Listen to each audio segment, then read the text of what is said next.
Hey guys, welcome back to our channel, welcome back to our new video. आज मैं कोई vlog shoot नहीं कर रही हूँ, आज हम एक वीडियो बना रहे हैं। एक्चुअली पिछले कुछ दिनों में आपको पता है कि डुगू की तबीयत ख़राब थी और काफ़ी टाइम से ख़राब थी।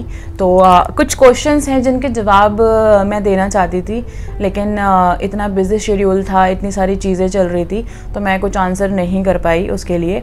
बट मुझे लगा कि मुझे आप लोगों को चीज़ें बतानी चाहिए, क्योंकि मैं रिपीट कमेंट्स जो भी मैसेजेस आ रहे हैं वो पढ़ के मुझे लगता है कि मैं लिखूं, लेकिन मैं अगर एक पे लिखती हूँ तो 100 और आगे से आते हैं। तो मुझे लगा कि बजाय इसके कि मैं हर एक सिंगल कमेंट पे रिप्लाई करूं, बेटर होगा कि मैं एक वीडियो बना दूं। तो चलो आज की वीडियो शुरू करते हैं। एक सबसे ज़्यादा क्वेश्चन जो पूछा आप लोगों ने, मे भी बहुत सारे लोग शायद व्लॉग नहीं देख रहे हैं बहुत टाइम से, जो हमें बहुत ज़्यादा पसंद करते हैं, हमें चाहते हैं, तो लोगों को ये नहीं पता कि डुगू का ऑपरेशन किस चीज़ का हुआ है।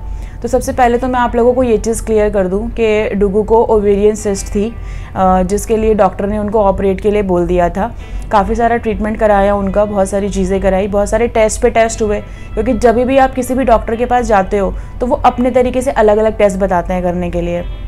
तो जिस भी डॉक्टर ने जो टेस्ट बताया, जो मेडिसिन ली, वो हम कंटिन्यू लेते रहे, चीज़ें करते रहे, बट पेन जो था वो इंक्रीज़ ही हुए जा रहा था। वो बहुत सीवियर पेन था और सिस्ट बहुत छोटी थी। जिन लोगों को नहीं पता मैं बता दूं कि हिंदी में अगर बताऊं तो नहीं होती है, उसमें इनको बहुत छोटी सी गांठ हो गई थी, तो वो बहुत प्रॉब्लम क्रिएट करी थी। लेकिन डॉक्टर्स का कहना ये था कि जो सिस्ट है, जो गांठ है, वो बहुत छोटी है, तो इतना सीवियर पेन क्यों हो रहा है। तो जहाँ पे इनकी सर्जरी होनी थी, उन्होंने जो बिफोर सर्जरी टेस्ट लिखे, MRI एंड ब्लड के बहुत सारे टेस्ट, यूरिन सैंपल्स, तो वो सारी चीज़ें जब आई, स्पेशली जब MRI की रिपोर्ट आई, तो इनका एंड्रोमेट्रोसिस का था। बेसिकली जो इनकी सिस्ट थी वो फैल चुकी थी ऑर्गन्स पे, तो वो एक क्रिटिकल हो गया था। तो उसके लिए हमें ये हुआ कि हमको एक बेस्ट डॉक्टर चाहिए जो उसका एक्सपर्ट हो, जिसके लिए हमने जय मेहता जो हैं उनको चुना कि वहाँ से सर्जरी कराएंगे, क्योंकि मैं 1% भी कोई रिस्क नहीं लेना चाहती थी। तो बेसिकली ये वो चीज़ ऑपरेट हुई है। अब आ जाते हैं इसकी पॉजिटिव साइड पे। बहुत सारे लोगों को तो ये नहीं पता था कि किस चीज़ का ऑपरेशन हुआ है, तो उनको कंसर्न था कि क्या हुआ है पायल को, किस चीज़ का ऑपरेशन हुआ है। तो चलो ठीक है, ये आंसर तो उनके लिए हो गया। अब कुछ महापुरुष लोग ब्रेस्ट कटवा लिए हैं, पेनिस तो नहीं लगवा लिया, भगवान के बनाए हुए चीज़ों को चेंज करवाने में लगे हैं, फलाना है, ढिगड़ाना है, और तुमने मतलब भगवान के नियमों के खिलाफ जाके शादी करी है तो तुम सजा तो भुगतोगे ही, फलाना ढिगड़ाना। मतलब जितनी भी वो बेचारे महान व्यक्ति पैदा हुए हैं ना दुनिया में, चिरंजीवी होके, समुद्र मंथन के टाइम पे जो अमृत निकला था ना, वो देवताओं ने तो पिया नहीं था, तो वो इन्हीं महापुरुषों ने पी लिया था, तो ये अमर हो गए। तो भगवान से इनकी डायरेक्ट डील हो चुकी है जीवन भर की कि हम अमर रहेंगे और हमको सारे राइट मिले हैं लोगों पे उंगलियां उठाने के। पहली बात तो ये कि मैंने बता दिया उसको ऑपरेट किस चीज़ को है। दूसरी चीज़ ये कि जो लोग कराते हैं अपनी बॉडी पार्ट्स चेंज कराने के लिए ऑपरेट, तो आपको उनको भी कहने का कोई राइट नहीं, क्योंकि उनकी पर्सनल चॉइस है कि वो किस चीज़ पे जाना चाहते हैं। तो उस चीज़ के लिए तुम जैसे लोग या तुम जो भी हो, उनको गाइड करने वाले कोई नहीं हो। थर्ड चीज़, जिनको ऐसा लगता है कि लड़कियों ने शादी की है तो उस चीज़ के लिए भगवान पनिशमेंट दे रहा है, तो मैं एक बात और बता दूं, इस चीज़ का आंसर मैं दे दूं, क्योंकि मैं बहुत एक्सपर्ट हूँ ऐसी चीज़ों पे आंसर देने के लिए। जब नॉर्मल लड़का लड़की शादी करते, तुम्हारी नज़रों में नॉर्मल, मेरी नज़रों में तो ये नॉर्मल से भी ज़्यादा नॉर्मल है, इससे नॉर्मल कुछ भी नहीं हो सकता। तो वो भगवान से ऊपर जाके मतलब आशीर्वाद लेके आते हैं कि बस लड़का लड़की ने शादी की है, अब ज़िंदगी में कोई परेशानी नहीं आएगी, ना कभी उसकी बीवी बीमार पड़ेगी, ना कभी उसका पति बीमार पड़ेगा, क्योंकि वो तो दुनिया में सबसे महान हस्तियाँ हैं। हमने तो बड़े पाप कर दिए, 2 लड़कियों ने शादी कर ली, तो है ना। तो ये ना अपने दिमाग में से ना जो कीचड़ है, मैंने बोला ना साहेब की पॉटी, निकाल के साइड में रखो, इसको फैलाने की ज़रूरत नहीं है। तो अपना दिमाग वहीं तक रखो, और जो तुम्हें लगता है ना कि तुम दूसरों को ऐसे फालतू के कमेंट करके महान हो जाओगे या भगवान तुमको स्वर्ग के रास्ते पहुंचा देगा, तो ये भ्रम में से निकल जाओ, ऐसा कुछ नहीं होने वाला है। तो इतने चीज़ें मत करो कि दूसरों को हर्ट हो जाए, ठीक है। ईश्वर पता नहीं कब कहाँ पे क्या चीज़ रख देता है। और जो डुगू को सिस्ट की प्रॉब्लम थी, ये कोई शादी के बाद क्रिएट नहीं हुई है। जब मैं इनकी ज़िंदगी में आई भी नहीं थी ना, तब से इनकी लाइफ में ये प्रॉब्लम थी। हालांकि वो तब छोटी थी, अगर हम उसको ध्यान नहीं देंगे या हम किसी भी प्रॉब्लम पे ध्यान नहीं देंगे या बीमारी पे ध्यान नहीं देंगे, तो ऑब्वियस वो बढ़ेगी, वो इंक्रीज ही होगी। तो ये वो था, ये नहीं था कि अचानक से कुछ भगवान ने कोई कर्मों का लिख दिया अकॉर्डिंग टू यू। कि ऐसा कुछ हो गया, तो ऐसा कुछ भी नहीं है। तो अपने दिमाग में ये सारी चीज़ें ला के दूसरों के कमेंट बॉक्स में उनको बुरा भला कहने से पहले ये सोच लेना कि तुम्हारे कर्म तुम क्या कर रहे हो दूसरों को कहने के बजाय। ठीक है, हमारे तो जो कर्म थे वो हमारे साथ हमारा ईश्वर था, हम निकल गए वहाँ से, हमें पता कि क्या होने वाला है, हमको पूरा पता था, हमारा माइंड सेट था, तो हमको पता था कि क्या चीज़ें होने वाली है और हमें वहाँ से कैसे निकलना है। तो तुम जो चीज़ें करके अपने ऊपर ले रहे हो ना, तो तुम अपने कर्मों के लिए तैयार रहो कि तुम्हें आगे क्या मिलना है, क्योंकि तुम भगवान बन के बैठे हो। हम तो भाई किसी की ज़िंदगी का फैसला नहीं करने बैठे, लेकिन तुम ज़रूर यहाँ पे फैसला देने बैठे हो। तो आगे से अगर हो सके तो इनको साइड रख के और इंसान बन के रहना। अभी नेक्स्ट क्वेश्चन पे आते हैं। नेक्स्ट क्वेश्चन था कि नेक्स्ट क्वेश्चन बहुत सारे लोगों ने ये भी पूछा, क्योंकि जैसे कि मैंने बताया कि जो एंड्रोमेट्रिसिस के एक्सपर्ट थे, हमने उन्हीं से ऑपरेट कराया। एंड डुगू ने एक वीडियो में उनका जो कंसल्टेंट वाला जो फ़ीस था वो भी बताया था कि 3000 है। तो उसके हिसाब से जो सर्जरी के चार्जेस थे वो भी बहुत ज़्यादा ही होंगे, और जगह से तो बहुत ज़्यादा थे। तो इस क्वेश्चन का जवाब मैं आपको बता देती हूँ कि जो टेस्ट जितने भी इनके बिफोर सर्जरी के हुए एंड सर्जरी, उसे लगा के अगर मैं बात करूँ तो 2.25 लाख रुपए तक के चार्जेस हमको पड़े हैं। और अभी ट्रीटमेंट आगे जो होगा वो उसका मुझे आइडिया नहीं है, लेकिन अभी तक का जो था वो ये चार्जेस है। और रीज़न मैं आपको बता ही चुकी हूँ उनके पास ऑपरेट कराने का क्या था, क्योंकि मुझे बिल्कुल भी रिस्क नहीं लेना था और मुझे जितनी भी प्रॉब्लम्स थी वो बिल्कुल जड़ से ख़त्म करनी थी। क्योंकि उन्होंने इस चीज़ का मतलब हम लोगों को इतनी तसल्ली दे दी थी कि आपको ये प्रॉब्लम फ्यूचर में कभी भी नहीं होगी, जबकि किसी भी डॉक्टर से किसी भी जगह से ये चीज़ें हमको नहीं आई। एंड डुगू के यहाँ पे ऑपरेट से पहले भी हम 4 लोगों से, मतलब 4 टॉप सर्जन जिनकी मैं बात कर रही हूँ, हम उनसे राय ले चुके थे। लेकिन जब MRI की रिपोर्ट आई डुगू की, तो उन्होंने डुगू को वहीं के लिए रेफ़र किया, क्योंकि उनकी एज छोटी है और इतनी छोटी एज में यूट्रस नहीं निकाल सकते एंड बहुत सारी कॉम्प्लिकेशंस थी जो मैं आपको वीडियोज़ में नहीं बता सकती। तो इसीलिए हमने वो चुना एंड इतना उसका खर्च था। आज का सबसे मेन क्वेश्चन जो बहुत लोगों ने पूछा, बहुत टाइम से लोग पूछ रहे हैं और बहुत टाइम से हम उस पर आंसर नहीं कर रहे, क्योंकि मुझे लगा कि मैं क्या आंसर करूं इस बात के ऊपर, क्योंकि शादी के टाइम से हम इस चीज़ पे आंसर कर रहे हैं बहुत सारे क्वेश्चंस, क्योंकि आपके दिमाग में आना भी मतलब जायज़ ही है। क्योंकि ऑब्वियसली बात है कि कभी भी किसी भी चीज़ में कोई प्रॉब्लम होती है तो सबसे पहले सामने वाला यही क्वेश्चन पूछेगा, या फिर हमको भी ये लगेगा कि भाई फैमिली का साथ होना बहुत ज़रूरी है। क्योंकि मैं खुद मतलब अगर मैं अपनी बात करूँ तो मैं खुद इतनी वीक थी शुरू से कि मुझे ये सारी सिचुएशन फेस करना नहीं आता था, कभी भी नहीं। और अगर मैं बताऊं कि ये हॉस्पिटल वाली जो भी चीज़ें रही अब तक, जो भी हुआ, ये मेरी लाइफ का एक रिस्पॉन्सिबल पर्सन पहला तजुर्बा था। क्योंकि मेरे फादर के टाइम पे मैं बहुत छोटी थी, तो उस टाइम पे तो मेरे को अलाउ ही नहीं था कि मैं हॉस्पिटल में आऊँ, क्योंकि मेरे को खुद हार्ट प्रॉब्लम थी और मैं बहुत ज़्यादा डरती थी हॉस्पिटल जाने से। तो मेरे फादर हमेशा बोलते थे कि इसको लेके हॉस्पिटल मत आना, क्योंकि मैं डरती बहुत ज़्यादा थी। तो ये था रीज़न। तो यहाँ पे भी तो ये था कि मैं ही हूँ जो भी हूँ, और मैंने डुगू से भी स्पेशली इस चीज़ के लिए बात की कि घर से किसी को बुलाना है तो आप मुझे बता दो। तो मम्मी ने भी कॉल किया आने के लिए कि मैं आ जाती हूँ, उधर से बुआ ने भी कॉल किया कि मैं आ जाती हूँ।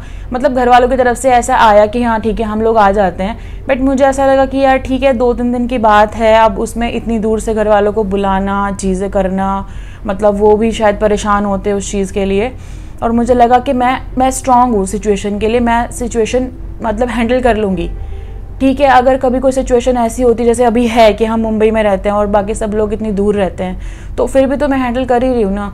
और पायल ने मेरे को एक ही बात बोली थी कि मेरे लिए तू सारी दुनिया है, तो मेरे को तेरी ज़रूरत है। तो मेरे को वहाँ से वो चीज़ लगा कि नहीं ठीक है, मैं हूँ तो कोई प्रॉब्लम नहीं है। तो हम घर वालों को परेशान नहीं करते हैं इस चीज़ के लिए। तो हमने ही सामने से किसी को आने के लिए मना कर दिया कि ठीक है आप लोग रहने दो एंड चीज़ें सारी मैनेज हो जाएंगी।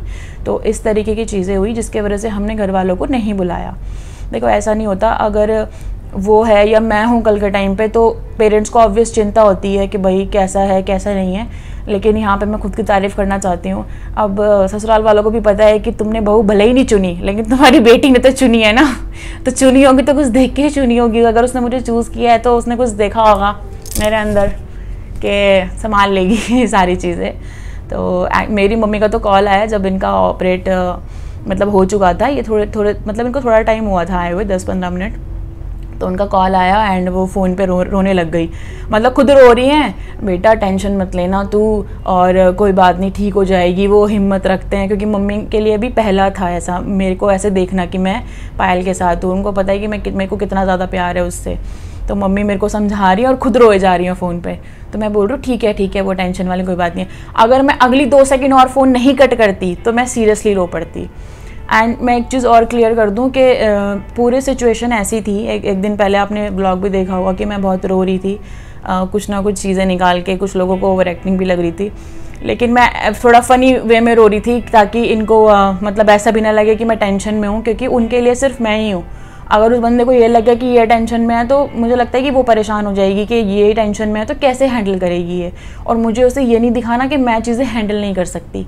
उसे ऐसा नहीं लगना चाहिए कि यशु को किसी तीसरे बंदे की ज़रूरत है मुझे संभालने के लिए। नहीं, मैं उसके लिए इनफ हूँ, मुझे उसे संभालने के लिए ऑटोमेटिकली स्ट्रेंथ मिल जाती है। मुझे ऐसा कोई नीड नहीं है कि कोई थर्ड पर्सन आके संभालेगा मुझे, उस चीज़ के लिए मैं स्ट्रांग हूँ। तो इसलिए मैंने खुद को बहुत स्ट्रांग रखा पूरे टाइम। जब हम हॉस्पिटल में गए, आप लोगों ने व्लॉग में देखा, एंड जब इनको लेके आए तो वो मोमेंट बहुत मतलब बहुत अजीब मोमेंट था। जब इनको मतलब लेकर आए और ये बेहोश थे, तो मेरे लिए वो चीज़ देखना वो ऐसा था कि लिटरली मैं मतलब मेरी आंखों में आंसू थे, बट मैंने उनको निकलने नहीं दिया बिल्कुल भी। मैं पर टमी पकड़ के खड़ी हुई थी क्योंकि मेरे को बहुत अजीब सा कुछ हो रहा था। तो मैंने अपने पेट ऐसे कस के ऐसे पकड़ा हुआ था और मैं ऐसे पीछे खड़ी थी और इनको ऐसे शिफ्ट कर रहे थे। तो मैं बहुत पेशेंस रख के खड़ी थी कि मेरे को रोना नहीं है, मुझे कमज़ोर नहीं पड़ना है।